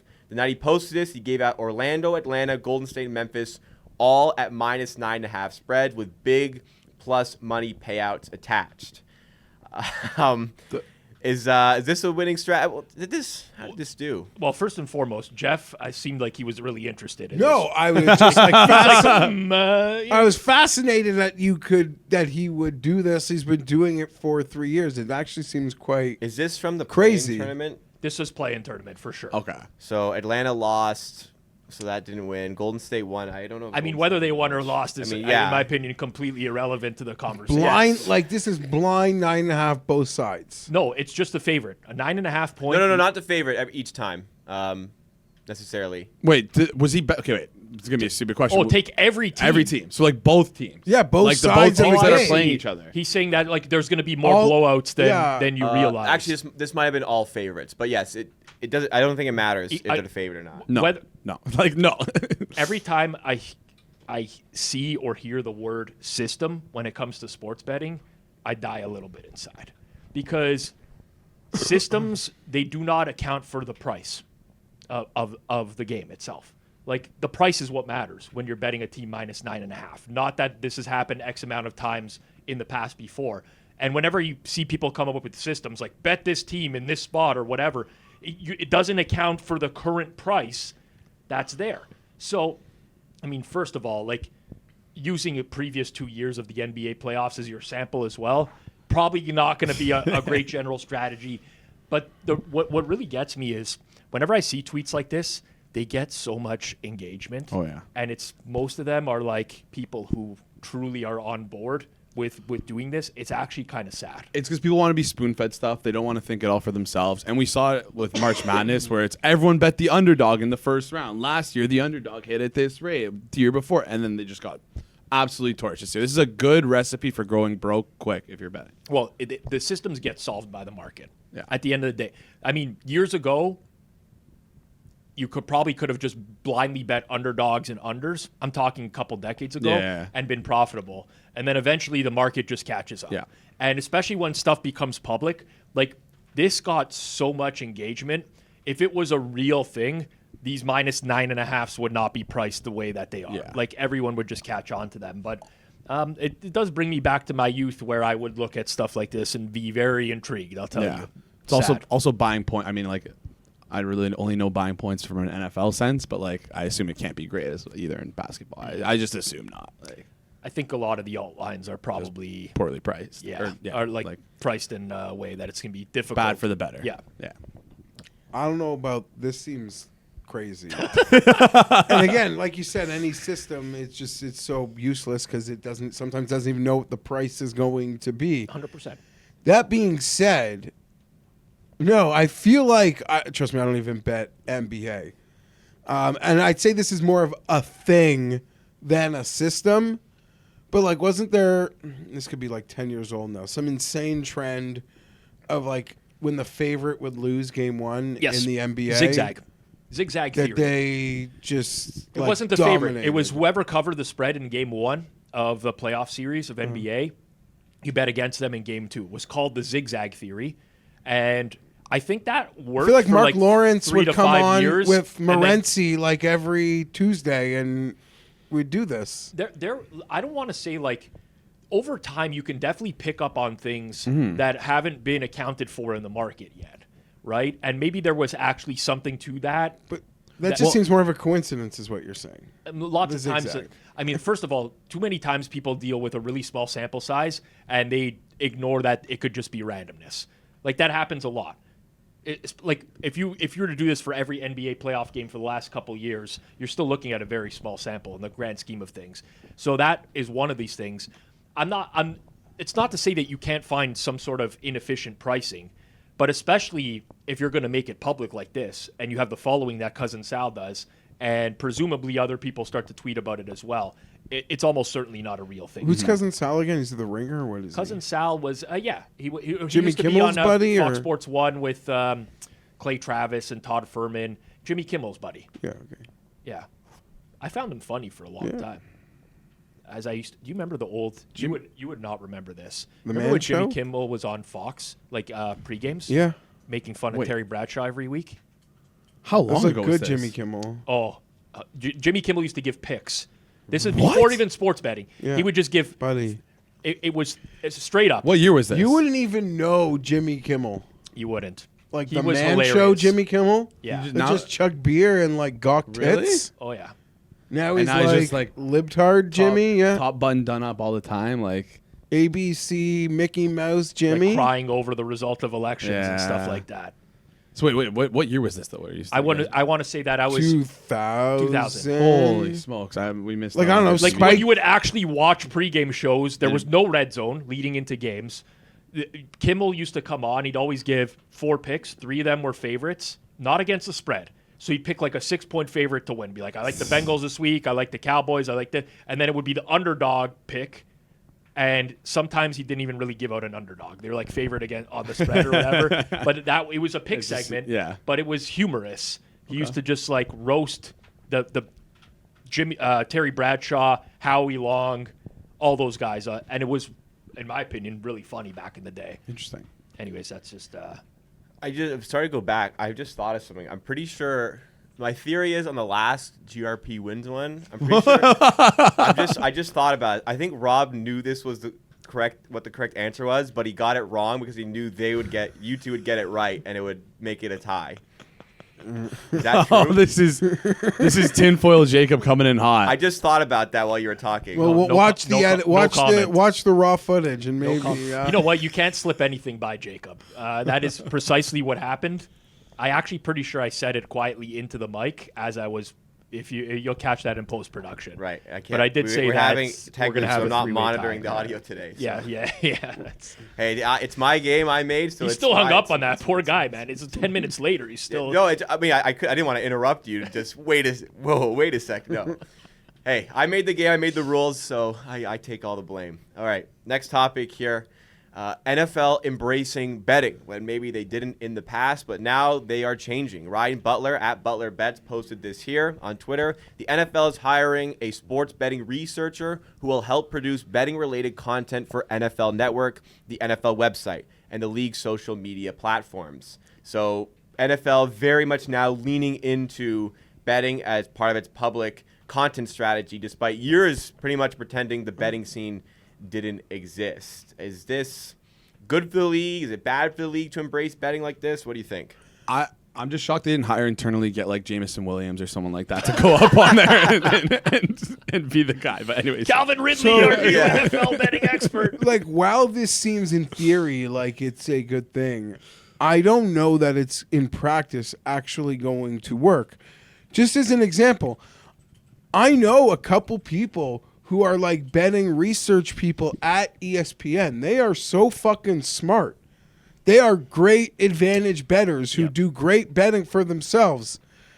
None of that translates to the people who are put in front of the camera there to do it. So, like, what does this mean? Like, there are people already in places that are very smart bettors that know betting, that know exactly everything they want, but that doesn't correlate to it showing up in a concise segment or being delivered to an audience, like what they're thinking once it goes through other producers and the hosts. That's well said. Like, in my opinion, the NFL, they should embrace betting as much as possible because this, like, whether you like it or not, it's betting and fantasy sports that drive the NFL. Like if those don't exist, the league it's nothing relative to what it is now. So they should embrace betting. You can have betting related content that like really elevates the content, or at least it is part of the conversation a little bit more. Like if you're having an MVP conversation, for example, you should be incorporating the odds and what the current markets are as part of the discussion on the MVP, in my opinion, 100%. Rather than having a panel of people talk about this guy's my MVP, and then you go look at the odds like 250 to 1, he has no chance. Like that's stupid, dumb content. Or even his guy being 9 to 1, and him yelling at the guy whose guy is 200 minus 220. Yeah. Exactly. Like these aren't the same arguments anymore. Betting odds and markets can apply context to the conversation. With that said, I have zero faith in the NFL Network, the NFL website, or the league's social media platforms to roll this out in a way that isn't going to be like Urban Meyer's stint with the Jaguars, basically. It's going to be like a complete fucking failure. Like, look at NFL Red Zone, right? I like Scott Hansen. I think he's a good host. And to do what he does in real time, I don't think people realize how challenging it is to go from game to game. Yeah. But even as they like enter Red Zone during the week, and he's rhyming off the odds for each game, like why do they list the money line odds? Why? Like it doesn't even make any sense to me that they wouldn't. We're all betting the spreads, right? Why on the Red Zone screen when they're showing game by game, I have the DraftKings money line odds? It's not even the primary market. This is what I'm like.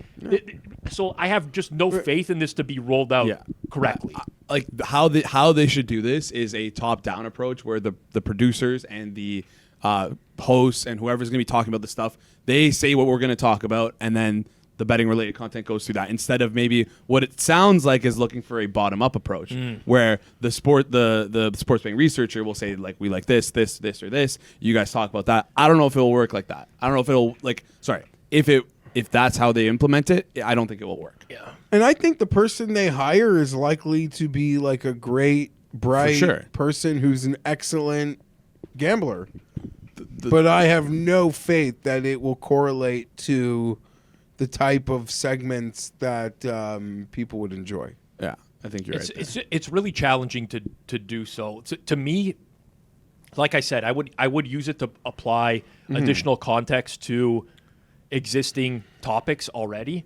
There are other ways that you can generate like conversations around odds markets. 100%. It happens all the time. You see a lot of these offshores just post random fucking markets on like, will the aliens invade by the year 2030? And then like somebody's talking about it on a podcast. Yeah. Like you can, but it to me. No, but of course, because it helps facilitate conversation. Yes. Like all of June and July, there's like a guy's receiving prop. Yes. And that like facilitates a whole conversation around the player, around the offense, around the quarterback, around the coach. So if you could take odds on anything and have it, be a gateway to other conversations. Yes. Good point. All right. Chopping block for this week. I think we got 6 tweets in here that we didn't want to, or really couldn't turn into a massive segment, but we do appreciate your hashtag, circle back on Twitter per usual. So let's get to a few of them here, Geoff. Hashtag circle back, not circles. I know the channel circles off, but circle back. First one was Joe Osborne replied to Jeff Nadeau post and said, enjoy watching WrestleMania, Jeff. And Jeff Nadeau, who's on our Friday show, quote tweeted and said, why the fuck would I watch that? I'm a grown adult. Can grown adults enjoy WrestleMania? Sport of Kings. Absolutely. Yeah, I'm out on Jeff's take here. I'm not a wrestling fan anymore. I'll make that abundantly clear. I have no issues with grown adult though enjoying. It's just basically a male soap opera. It's all it is. It's like, well, not even just male. There's a lot of female wrestlers now, but like, you know what I'm getting at. Like, what did Jeff tweet that he responded? Yeah, that's what I want to know is the original tweet to this. I'll find it right now. But like, what? I think he said no. I do remember. He said he's going out tonight to enjoy some Stellas. Yeah, or something like that. Stella time. I mean, listen, I watched the end of the main event after the hockey game. Yeah. You didn't have a dual screen experience? Heard not good. Not good. I thought it was really stupid. I don't know what happened other than I watched the clip of Stone Cold coming in on the ATV and just smashing it into the rail. And I could see how there are a lot of like upset older wrestling fans because Travis Scott came in and interfered with the main event of WrestleMania. And that's how Cody Rhodes. And it's like, okay, that's fine. Make him part of the show, but like, you're not.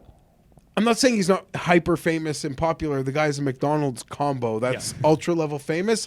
But you're not of like the Mike Tyson level of athlete where you should be involved in deciding who wins. But they the are main the main event of the mains, bro. But it's 2025. I guess so. Like Travis Scott is that. He is. Yeah, that. sure. Like whether you like it or not, the celebrities nowadays, a lot of influencers nowadays are as big. I thought it was just too prestigious. Not that I actually care. Well, and like- I haven't watched wrestling. I told you this, but like when Cena had his heel turn.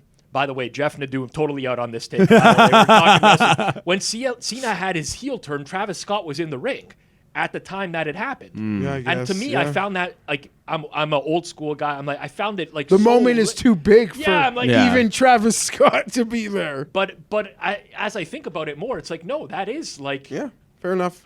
nowadays that's the way the world I works. guess. But this is why I think it's But okay Rob, to be. to your point, I liked WrestleMania to steal the idea of maybe the 2-day Super Bowl show Yeah. because they do Split the it 2 up. days now. Yeah. They split it up. Well, And even being in Vegas, they were done at like 8 o'clock local time. You think they should play both the first half of the Super Bowl on the Saturday and the second half on Sunday? type of the prop show. No, I'm talking about your prop show, but then you would just have people even more insulted that you even have more, like these people who think they're going to be included. And they can have my spot, and now we've opened up even more time, and they still didn't make the cut. You'll have even, like, that'll even be like a harder letdown. By the way, what I do appreciate about Nadeau Is he the best? is I read that tweet, and even though I strongly disagree with it, it's actually It's so hilarious, funny. The way, like the verbiage that you, why the fuck would I watch that? I'm a grown adult. It's really good. Next Nadeau's tweet the here, best. some old takes exposed sort of content here. Joey Knish, during the third quarter of the Pistons-Knicks game, tweeted, "Told myself I wasn't going to let myself believe in this series. Now we're up 9, late third quarter, game 1, and Brunson is hurt, and I'm yelling, bad boys." And the Pistons, of course, went on to lose this game in game 1 to the Knicks. And Maple Money at Maple Metrics, hashtag circle back for us. But that wasn't the only old takes exposed. One got pretty popular from a frequent person on this show, at Shady Beef, who posted, who posts pics online and tweeted, "If you bet the over 11.5 in this game, you're legit fucking brain dead." It was middle 7th when the Diamondbacks and Cubs, it was 2-1 Cubs. The Diamondbacks had a 10-run 8th inning, I think it was, and the Cubs ended up winning 13-11 or something like that. It That's 21 runs in an inning and a half after this guy tweeted it. It sailed over the 11.5. And then BR Betting picked it up, said, calling your bet a winner moments before it all crumbles. We've all been there. And it's a screenshot from the other guys where Will Ferrell's character says, "Did that go the way you thought it was going to go?" Nope. And then also baseball images that precede unfortunate events at Unfortunate MLB also posted a screenshot of this when it was 2-1. And Shady Beef actually posted a screenshot himself. Yeah, he Of didn't. the He 2-1. didn't. He didn't like hide from it. No. Which is the right way to approach it in those situations. At the end of the day, like we've had this conversation before. I love every single time that this happens because the person looks like a complete idiot for tweeting something. But there's really no upside in you tweeting something like that until the game is over. I guess the upside is engagement. If yeah. you're wrong. Yeah. Which some people will just view as like I got a good bunch of thing. engagement. Yeah. I would prefer people don't think I'm a complete fucking idiot. That's not how I want to generate my engagement. Yeah. But I have a good laugh at Knish is the king of doing these, by the way. Knish has done this 100 times before. 100. I mean, you take that L. Like you said, he didn't hide from it. Yeah. He realized, like, shit, the internet called my number today. I better step up for it, and that's how we play the game. The Knicks probably outscored the Pistons by like 25 after Knish's tweet too. Yeah, it was going to happen regardless. Like, it's not like Knish mushed them or anything like that. But like, just maybe when you take the you got the worst team of the two, like pump the brakes, hold on till the game's over. When we're in the our lease expires here. I'll just let the audience in on what goes on behind the scenes. We're done with this studio in a couple months, and we're moving to a new spot. I do want to create a studio where we just print out all of Knish's horrible takes over the year and just put them all up Like on one newspapers? wall. That's good, yeah. He has there are too many over the course of the years You remember the video he did when the Lions hired Dan Campbell? Oh yeah. He That's was gets tweeted. freaking out. Oh, we're gonna bite everyone's ankles and this and that. Like, what are we doing as an organization? Could he? I want a short Knish stock. However I can. However I can. Whatever takes he has. Other side. Next one comes from China Maniac. Well respected in the gambling space. He's been a guest on a Circles Alpha interview before. Posted this. 6 hours to set up today. Over 13,000 steps to get this done. I am requesting a Geoff Fienberg patio review, and it's a bunch of photos of the patio that he has set up. So, Geoff, what do you think about this? What do you rate this? I mean, it's just fabulous. Like, incredible work, incredible interlocking. He did this himself. No, I think it was just The interlock must have been done. I assume the interlock is. I'm Sorry, I got. if he. Listen, it looks like a beautiful setup on the water. furniture, TV. I assume. Like, Right? People say, you can't make a living pro betting. Looks like he's doing great. I don't know. I love this. It's like a summer home on like the shore or something. It just looks awesome. This is a great backyard. I'd love to be sitting out there on a beautiful day, relaxing, but I don't know what I'm giving props for. Like putting the furniture out, or he actually like laid the freaking. Well, it's to be fair. No, it looks good. Okay, great. 5-star. Sorry, I thought I was. I'm going to be more critical Yeah, I than like your it. 5-star. I don't know what am I. Well, they asked for your patio review. First and foremost, the chairs around the fire pit. Need to be the Muskoka. They need to chairs. be the Muskoka chairs, and Okay. not. Okay, I'm nitpicking. This is a great backyard. Okay, but when you go on Iron Chef and the chef presents you with like a great dish, and you're like, "This is amazing," but here's what I would do slightly differently. That's what I'm going at here. That. Second of all, you see this umbrella on the right side? That umbrella is going to go flying at some point. There's not enough weight to that base. If you're Well, gonna to be have fair, we can't really see the base. Okay. Third thing, final thing. Then I'm moving on. That barbecue is tucked very far in the corner there. I can't tell if there's a door. I was going to make a note of the barbecue. I can't tell if there's a door to go outside where that barbecue is, but if there's not, you got to find a better position for the barbecue that's closer fair. to the door. It's also uncovered at that area. So if it were to rain, you potentially don't have some. Well, but there's a cover on it. No, the barbecue cover. But I'm saying like it could. Yeah, but like but what's the point of having a barbecue cover if you're gonna cover the barbecue? No, I'm saying Okay. you sometimes want a spot where you can grill if it's raining. That's fair. And it looks like he's got one of those things that'll pull over the table where he the does. TV He has is it to open. get the shade. 100%. Yeah, it looks like he's ready for summer. You know what? I think maybe after we stop in Where is Illinois to this? see GRP, we'll make a stop in. I think he's in Connecticut. Oh, I thought it was in China. I'm I'm kidding. Okay. Next tweet here. Sean Perry got Oh a little God. bit exposed here. So Rob Kuhn, I guess, Kuhn, says, Sean Perry, recognizing Sean Perry, truly amazing behavior. So Sean Perry tweeted, if you are still on the sidelines, DM me, and I will change your entire sports betting experience. I'm the greatest ever do it. And it's a self-reported 26-4 Supermax run, whatever that means. Yeah. And the first reply is from Sean Perry, the exact same account, saying real recognizes real. And John Govdy pointed this out to us, saying he forgot to log on with his burners and tagged Rob. Use hashtag circle back next time, but tagged Rob to see this one. Sean Perry, worst of all time. He is such an idiot. I actually think this might not even be an accidental forgetting to log out of the burner. I was about to say the exact same thing. I would not put this past Sean Perry to have actually done this for engagement. Like he is the only person I think I know that truly values all types of engagement, no matter what. Even if it's somebody responding to him, 10 tweets responding to him of like, you're an idiot, you forgot to log out of your burner account, he values that. So I don't even know that he didn't log out of a burner. I think he might have actually done I think that. you're giving him too much credit here. I think he's just a fucking idiot who didn't log into his burner. I just see this. I can't believe Elf pretends to be mad at this guy. And Rob Kuhn, I see he's putting $100,000 on Elf, Yeah. I don't know. which doesn't even seem real to me. I thought there were Lower limits on.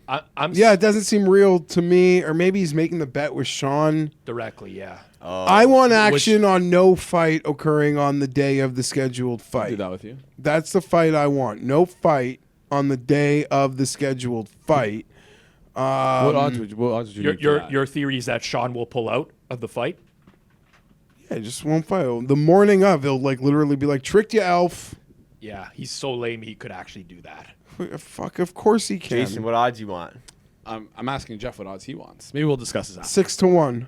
6-1? That it's not going to happen? Yeah. No chance. I'd take 6 I don't think the fight's happening. I'd play it 6-1. Yeah, 5-1. I wouldn't take the other side. I wouldn't put them no, on Here's the I thing. wouldn't either. I dropped in the spaces and asked Elf for an odd for that last night.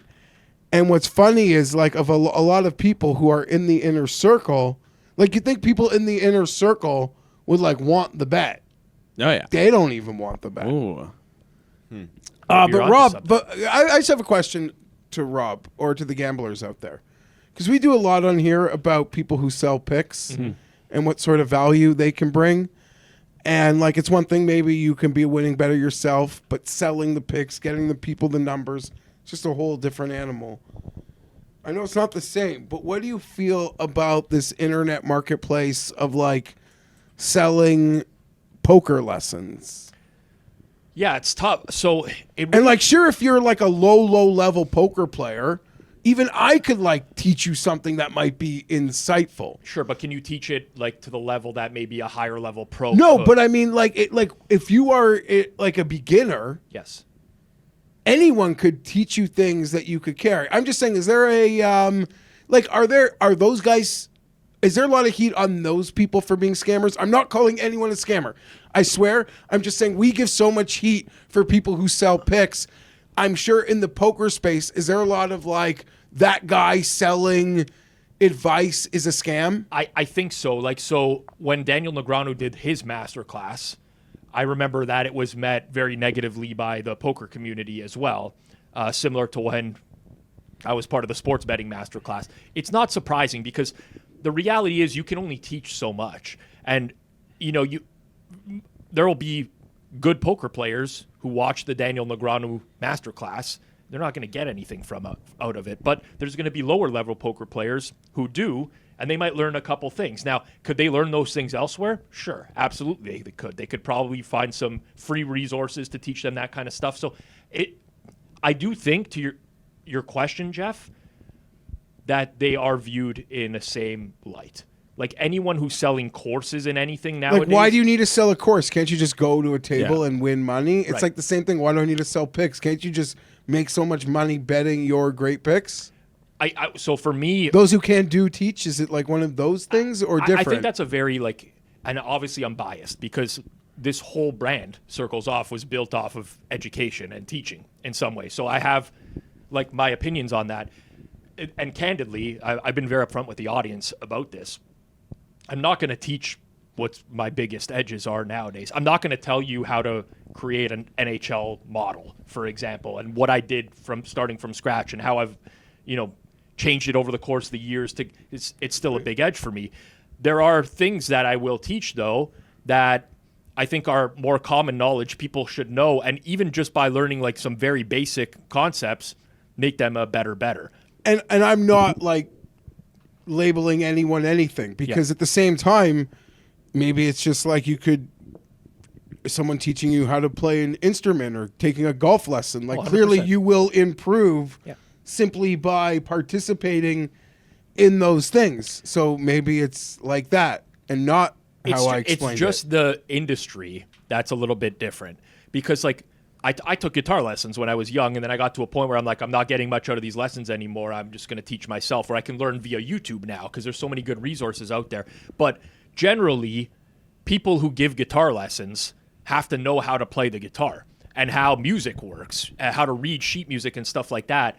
There's like qualifications where if I go get a lesson from an instructor and I say, hey, teach me how to play Smells Like Teen Spirit, and he can't play it, and I'm like, well, we got a real problem here. This guy doesn't know what the fuck they're doing. In sports betting, poker, there's the amount of grift relative to the industries is big. But I will say, even in golf, like years ago, I was working with an instructor. I got to play a round of golf with him.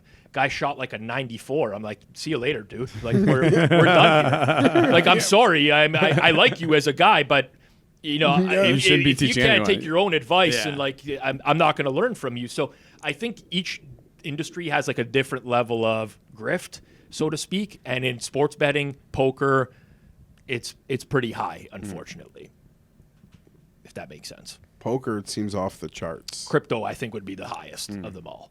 I'll teach you how to make $1,000 in a day trading this and that. It's like, yeah, okay, like 30 times leverage on like that's not going to work for me. But all these industries are like that in some capacity.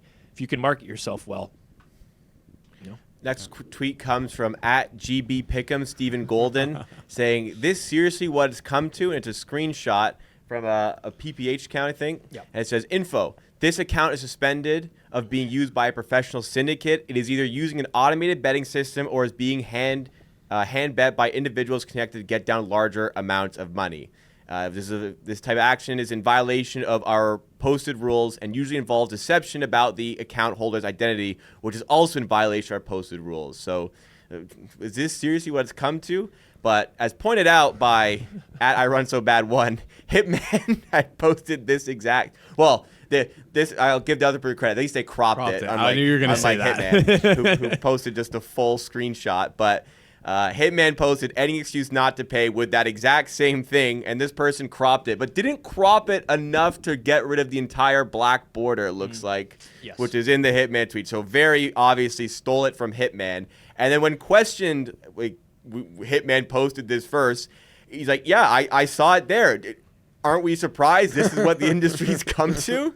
And then eventually first reply said, credit to Hitman, but didn't tag him. Just Hitman typed out. Anyways, stealing tweets. He got at the end of the day, he tried to, what was that guy's name? Why do I know that account? I'm pretty sure he's GB Pick'em. Pick'em. Stephen Golden. I feel like I've come across this account, and maybe the avatar is different than it used to be. I don't know. I feel like I know this account in some capacity. At the end of the day, he took Hitman's tweet, which was Hitman being cut from a book, and he posted it as his own without giving credit to Hitman, and he intentionally, whether he says so or not, made it seem like it was him that was being cut off from this account. It is a level of clout chasing. When he got, he gave the credit. I think it's just as clear as day. I've got motivation. something to say on this because I've been like doing content for a long time. I've had like content stolen before. If I ever if you ever call out somebody for stealing your content, a lot of times they'll say like, it's free content. Like, what are you gonna do about it? Like, you're allowed to like steal content, but you're also allowed to get shit on for stealing the content. Yes. It works both ways. So You could also just credit them. It takes 2 seconds. yeah, you could do that as well. And like you said, it was obviously very clear he wanted to make it seem like he was the one. As someone who's like a pick seller, he wants to make it seem like he's the one who's being cut off because that's like almost a marketing thing for him. Of course, it makes it look like. And listen, he might be cut off from other accounts before. I don't know, but he clearly just grabbed this screenshot and tried to make it seem like it happened to him. Yeah. That's as simple as that. Yeah. Next one, Elf from the Spaces failed the 24-hour stream. Said, "Damn boys, the Spaces crashed around 4:30 a.m. last night. I guess we have to run it back another time. This is the first time we failed on the Elf show. This is a weird feeling. Listen, Elf ain't like the king. Omar @Penny Pit Victim. We did it, guys. 132 hours straight show. Let's see how many hours we can put on our official record. Thanks to everyone who hangs out every day. The cast and crew, writers room, groupies, and our sponsors." Tags a bunch of sponsors, but He also tagged Elon Musk. And Grok. and Grok. Grok. So yeah, Elf can't even do 24, but Omar's doing 132. I think we know who the better show is. So yeah? I gotta say this. Obviously, I have some personal beef with Omar. I gotta say, it's pretty impressive to do 132 hours straight. I did not listen to a second. I don't know what the dead air was. I don't know if this guy slept and there was other people call. I don't know what the deal was here. But regardless, to be live for that long straight is actually impressive. Like, this is someone who does a 5-hour Super Bowl prop stream, and like by the time I'm done that, I'm fucking spent. It's like I've worked 24 hours straight. 132 hours straight, I will give you credit for doing that. The longevity, it's like somebody jokingly said it's like the Cal Ripken Jr. Streak, Ironman streak.